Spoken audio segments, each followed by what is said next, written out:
Yeah, I'm doing good, Robbie. And, there's been a lot of bitterness, like you said, toward me. There's a lot of people saying it's rigged. They're saying my wins are Mickey Mouse and whatever. And, clearly there's been a lot of people who don't want me to win tonight. They send the veterans right here. They send the veterans to try to get me out. They clearly don't want me to three-peat, just like they don't want Mahomes to three-peat. But we're gonna try to do what Mahomes couldn't. We're gonna try to three-peat, and but we gotta stay humble, and we just gotta relax and try to get that win. Yeah, I think there's only really one answer in my mind for this question. The Eagles D line won them this game.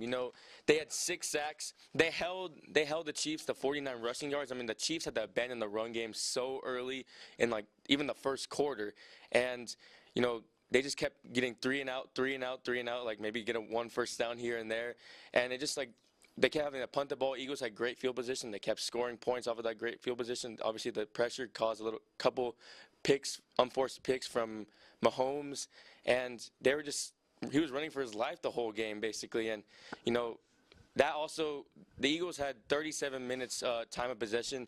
The, the Chiefs defense was tired, man. Like that's why they gave so many points too. You can't really blame the Chiefs defense. So the Eagles D line really just disrupted the whole game, and like all facets of the game just were dominated because of the Eagles' dominance on the D line.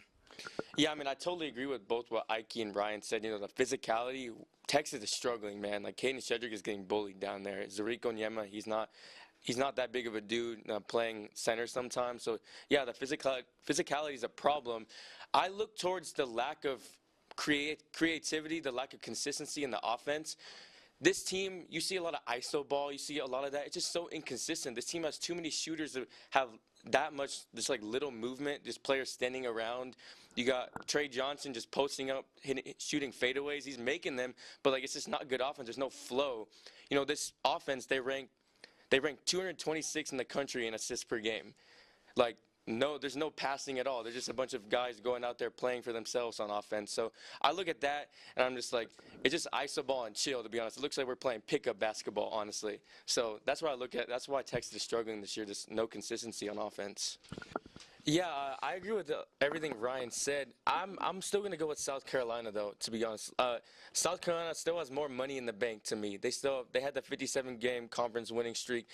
They've been more consistent than Texas throughout the whole season. Texas has been through a lot of struggles. Not a lot of struggles, but they've won a lot of games. They've had games where they should have won by a lot more, and they kept it close. They've struggled. They struggled against South Carolina early in the season. They lost to Notre Dame. This was like the first game against like top competition where like, oh my goodness, this Texas team can win the national championship. And we're gonna see against two really good opponents this week if they are really like that. And if they do win those two games, I don't think there's any reason that Texas shouldn't be the number one ranked team in this for the power rank in the SEC. But let's cool off the Jets real quick, and let's give South Carolina a little bit of credit, and I think they're still number one right now. Nolan? Yeah, I mean, there's a lot of excitement over this team, and it's a valid. We got one of the best coaches in the country now, Jim Schlossnagle.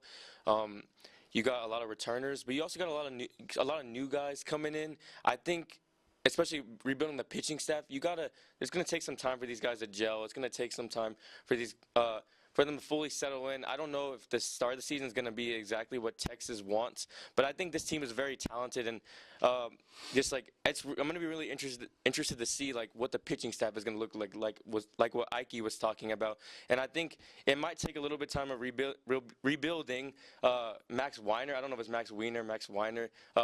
Let's see what he can do. I don't know if this team can win a national championship, though. I think the ceiling for them is definitely Omaha, but I think the floor for them is making the tournament for sure. But I don't know if they're really national championship ready yet. I think that's for the next couple of years for Schlossnagle to build. Yeah, I just like Ike. I really like this new format. I really do. The 4 teams is really cool. They had the TNT panelists. They had them draft them. I thought that was pretty cool. And the target score, it's going to lead to more competitive endings at the end of the game. You saw that with the adding 24 at the end a couple years back, where the players are super competitive. And also, I'm going to take a different angle with the G Leaguers and like the first and second year players. I think the all-star veterans, they're not going to want to get shown up by those young guns. They're not going to, so they're going to be competitive. They're going to play hard. They don't want these young guns to beat them. And I think that's going to bring out some competitiveness because you got to have some pride. We're not going to let these youngins beat us. So I think it's going to be really cool. I'm going to give it a chance. And I really think this is a good move by the NBA. Yeah, I mean, you look at the standings right away. You see the Lakers are 3.5 games ahead of the play-in. I believe they're 6 games out of ahead of the 11th place team. So they're in a good spot. They're in a good spot, like the season coming near the halfway point. They're in a good spot.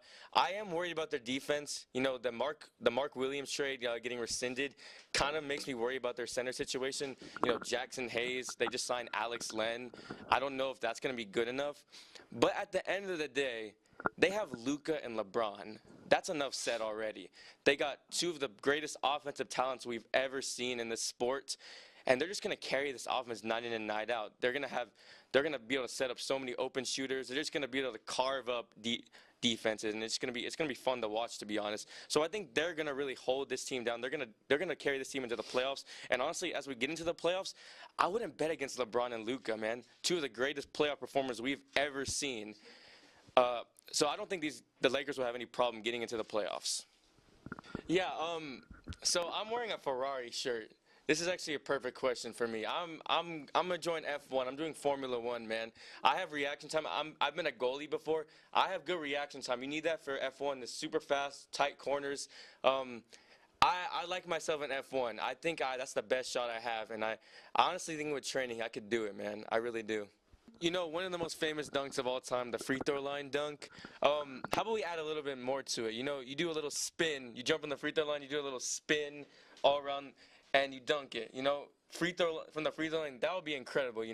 So that's just one I came up on the top of my head right now. I think that would be pretty cool. So we've seen a free throw, but like beneath the legs. No, dunk, but like you're jumping at the free throw line and you're like doing a little swirl, 360. So 360 free throw line dunk. Maybe even 360 East Bay. What is that? Between the legs. Oh, okay. Honestly, he went late July. I'm gonna go like June, kind of after the NBA Finals is done, after NHL is done. We got baseball. I like baseball, but it's kind of feel like it's the only thing that's going on. And it's just the end of soccer season as well for me. Golf season kind of winding down.